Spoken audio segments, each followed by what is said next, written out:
Hello friends, welcome back to Golda's kitchen. இன்றைக்கி நம்ம பாதுஷா எப்படி செய்யலாங்கிறத பார்க்க போகிறோம். இந்த ஸ்வீட் வந்து செய்கிறது ரொம்பவே ஈஸி. வாங்க எப்படி செய்யலான்னு பார்க்கலாம். இந்த பாதுஷா பண்ணுறதுக்கு என்னென்ன பொருட்கள் தேவைன்னு பார்க்கலாம். மைதா மாவு 1.5 கப் எடுத்திருக்கேன், அதாவது 200 கிராம். அப்புறம் சீனி 1 கப், அதுவும் 200 கிராம் எடுத்துக்கோங்க. Butter 3 table spoon. இது தயிர் 3 டேபிள் ஸ்பூன், நல்லா கட்டி தயிராக எடுத்துக்கோங்க. இது நெய் 1/2 டேபிள் ஸ்பூன் எடுத்திருக்கேன். வெனிலா எசன்ஸ் 1 டீஸ்பூன் எடுத்திருக்கேன். இது இல்லைன்னா நீங்கள் வந்து ஏலக்காய் தூளும் போட்டுக்கலாம். இது பேக்கிங் பவுடர் 1/2 டீஸ்பூன் எடுத்துக்கோங்க. இது பேக்கிங் சோடா, அது ஒரு 1/2 டீஸ்பூன் எடுத்துக்கோங்க. தண்ணி 1 கிளாஸ் எடுத்திருக்கேன், இது சீனி பாகு காய்க்கிறதுக்கு. அப்புறம் 1/2 டீஸ்பூன் லெமன் ஜூஸ் எடுத்துக்கோங்க. 1/4 கப் போல் பால் எடுத்துக்கோங்க. இவ்வளோ தான் நம்மளுக்கு தேவையான பொருட்கள். எப்படி செய்யலான்னு பார்க்கலாம். ஃபஸ்ட்டு பட்டரை இந்த மாதிரி மெல்ட் பண்ணிக்கோங்க. நான் 1 நிமிஷம் மைக்ரோவேவில் வச்சு எடுத்திருக்கேன். நீங்கள் ஸ்டவ்வில் கூட மெல்ட் பண்ணிக்கலாம். ரொம்ப ஹீட் பண்ண வேண்டாம், ஜஸ்ட் மெல்ட் ஆனால் போதும்.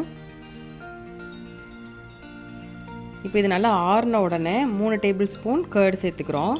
இது வந்து சூடாக சேர்க்கக்கூடாது, அதனால் பட்டர் வந்து மெல்ட் பண்ணும்போது லைட்டாக ஒரு ஹீட் இருக்கும். அது நல்லா ஆறின உடனே இந்த தயிரை நீங்கள் சேர்த்துக்கோங்க. இப்போது இந்த மாதிரி முட்டை அடிக்கிறதுக்கு வச்சுப்போம் இல்லையா, இதை வச்சு நல்லா மிக்ஸ் பண்ணிக்கோங்க. இது இல்லாத நீங்கள் வந்து ஹேண்ட் பிளெண்டர் இருந்தால் அதை வச்சு கூட மிக்ஸ் பண்ணிக்கலாம். க்ரீமியாக இருக்கணும், நல்லா மிக்ஸ் பண்ணிக்கோங்க. இது இல்லாதவங்க நீங்கள் வந்து ஃபோர்க் இருந்தால் கூட அதை வச்சு கூட நல்லா மிக்ஸ் பண்ணிக்கலாம். ஸோ பாருங்கள், இப்போ நல்லா க்ரீம் ஆயிடுச்சு. இதை வந்து நம்ம தனியாக வச்சிடலாம்.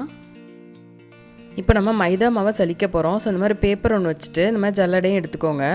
ஸோ மைதா மாவை ஆட் பண்ணி இதை நம்ம நல்லா சலிச்சிக்கலாம். இதுலேயே 1/2 டீஸ்பூன் பேக்கிங் பவுடர் சேர்த்துக்கிறேன். அதே போல் 1/2 டீஸ்பூன் பேக்கிங் சோடாவும் சேர்த்துக்கோங்க. இப்போ இது ரெண்டையும் சேர்த்துட்டு நம்ம இதை வந்து நல்லா சலித்து எடுத்துக்கலாம்.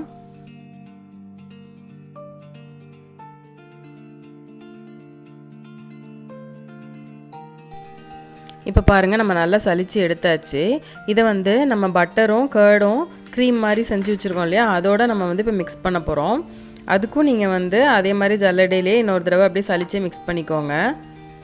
இதில் 1 பிஞ்ச் சால்ட் ஆட் பண்ணிக்கோங்க. ஏன்னா எப்போவுமே ஸ்வீட்டில் 1 பிஞ்ச் ஆட் பண்ணிங்கன்னா அது ரொம்ப நல்லாயிருக்கும்.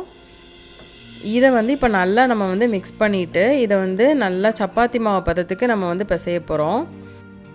இப்போது இந்த மாவை நம்ம பால் சேர்த்து பிசைய போகிறோம். ஸோ கொஞ்சம் கொஞ்சமாக ஊற்றி நீங்கள் சேர்த்துக்கோங்க. நம்ம எடுத்து வச்சுருந்த 1/4 கப்பையும் சேர்க்கணும்னு அவசியம் இல்லை, நான் அவ்வளோ தேவைப்படாது. ஸோ எவ்வளோ தேவைப்படுதோ அதளவுக்கு கொஞ்சம் கொஞ்சமாக நம்ம சேர்த்து இதை வந்து சப்பாத்தி மாவு பதத்துக்கு நம்ம பிசைஞ்சு வச்சுக்கலாம். இப்போ மாவு பிசைஞ்சாச்சு. இதை நம்ம ஒரு டிஷ்யூ பேப்பர் போட்டு மூடி கொஞ்ச நேரம் வச்சிடலாம். இப்போ நம்ம சுகர் சிரப், அதாவது சீனி பாகு நம்ம பண்ண போகிறோம். அதுக்கு 1 கப் சீனி எடுத்துக்கோங்க ஒரு பாத்திரத்தில். இதில் 1 கப் தண்ணி ஆட் பண்ணிக்கோங்க.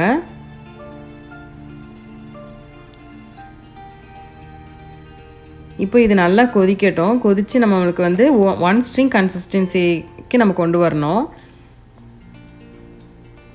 ஸோ இது நான் ஏற்கனவே உங்களுக்கு வந்து லட்டு ரெசிபிலையும் நான் வந்து சீனி பாகு எப்படி செய்யணும்னு நான் வந்து உங்களுக்கு சொல்லி கொடுத்துருக்கேன். இதுலேயும் நான் காமிக்கிறேன் பாருங்கள். இதுதான் 1 ஸ்ட்ரிங் கன்சிஸ்டன்சி. 1 ஸ்ட்ரிங் கன்சிஸ்டன்சி வந்துருச்சு.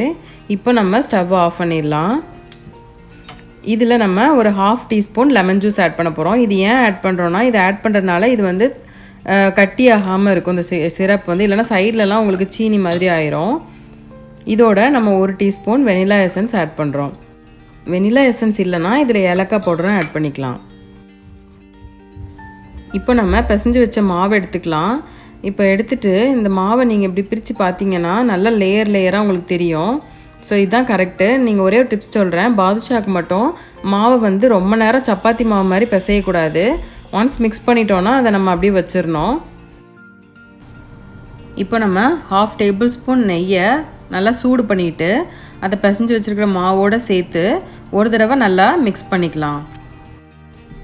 இப்போ நம்ம பிசைஞ்சு வச்ச மாவுலேருந்து இந்த மாதிரி சின்ன சின்ன உருண்டைகளாக எடுத்து நம்ம உருட்டி வச்சுக்கலாம். எல்லாத்தையும் ரொம்ப பெருசாக உருட்டாதீங்க, இந்த சின்ன சைஸாக உருட்டினா போதும். ஏன்னா எண்ணெயில் போடும்போது பாதுஷா வந்து இன்னும் கொஞ்சம் பெருசாக ஆகும்.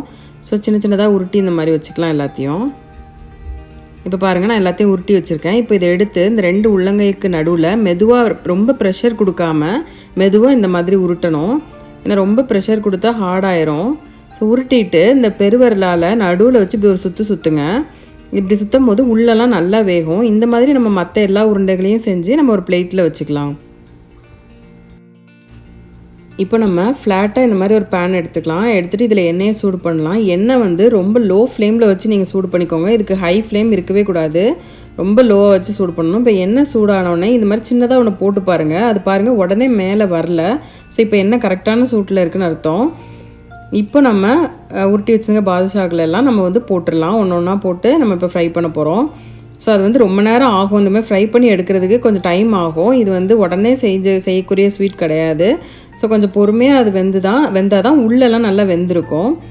இப்போ ஒரு சைடு இதானோடனே மாற்றி போட்டுடலாம். அடுத்த சைடு ஒரு லைட் பிஸ்கட் கலர் வரும். வந்ததுக்கப்புறம் அதை திருப்பி போட்டு அடுத்த சைடு வேக வைக்கலாம். பாருங்கள் ரொம்ப அழகாக வெந்துட்டுருக்கு. இப்போ இது நல்லா வெந்துருச்சு. இந்த டைமில் நம்ம இதை எடுத்து ஒரு டிஷ்யூ பேப்பர் போட்டு வச்சுருக்கிற ஒரு பவுலுக்கு நம்ம மாற்றிடலாம். இதே மாதிரி நம்ம மற்ற பாதுஷாக்களையும் எண்ணெயில் நம்ம ஃப்ரை பண்ணி எடுத்துக்கலாம். நம்ம செகண்ட் டைம் பாதுஷாக்களை எண்ணெயில் போட்டு எடுக்கிற டைமில் நம்ம ஃபஸ்ட்டு செஞ்ச பாதுஷாக்கில் அந்த சீனி பாகில் போட்டு நம்ம மிக்ஸ் பண்ணி வச்சிடலாம். இப்போ நம்ம ஃபஸ்ட்டு போட்ட பாதுஷாக்கில் இந்த மாதிரி சீனி பாகில் போட்டு வச்சாச்சு. ஒரு 5 நிமிஷம் அப்படியே இருக்கட்டும். 5 நிமிஷத்துக்கு அப்புறம் அதை அப்படியே திருப்பி போட்டுருங்க. இதில் நல்ல இனிப்பெல்லாம் உள்ளே ஏறி ரொம்ப நல்லாயிருக்கும். ஒரு 15 நிமிஷம் ஆனதுக்கப்புறம் இதை வந்து ஒரு கிளாஸ் பவுலில் நம்ம எடுத்து வச்சிடலாம். இதுக்கு ஒரு டிப்ஸு சொல்கிறேன். இது வந்து நம்ம எடுத்து வச்சதுக்கப்புறம் இதை வந்து திறந்து வைக்கக்கூடாது. நம்ம லட்டு செய்யும் போது நம்ம வந்து திறந்து வச்சோம் காய வைக்கிறதுக்கு. ஆனால் பாதுஷா செய்யும் போது அதை வந்து திறந்து வைக்கக்கூடாது. ஏன்னா மேலெல்லாம் ஒரு மாதிரி சீனி ஒரு லேயர் ஃபார்ம் ஆகி அது காஞ்சிரும். ஸோ இதை வந்து ஒரு பாத்திரத்தில் எடுத்து வச்சுட்டு நீங்கள் அதை மூடிடுங்க. இப்போ நான் உங்களுக்கு பிச்சு காமிக்கிறேன். இங்கே பாருங்கள், உள்ளெல்லாம் நல்ல லேயராக ரொம்பவே பார்க்க ரொம்ப நல்லா இருக்குது. சாப்பிட்டு பார்த்து ரொம்பவே நல்லாயிருக்கும் டேஸ்ட்டு. உள்ளெல்லாம் நல்லா வெந்திருக்கு.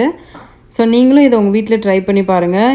இந்த ரெசிபி உங்களுக்கு பிடிச்சிருந்ததுன்னா நீங்கள் கீழே கமெண்ட் பண்ணுங்கள். உங்கள் ஃப்ரெண்ட்ஸ்க்கெலாம் ஷேர் பண்ணுங்கள்.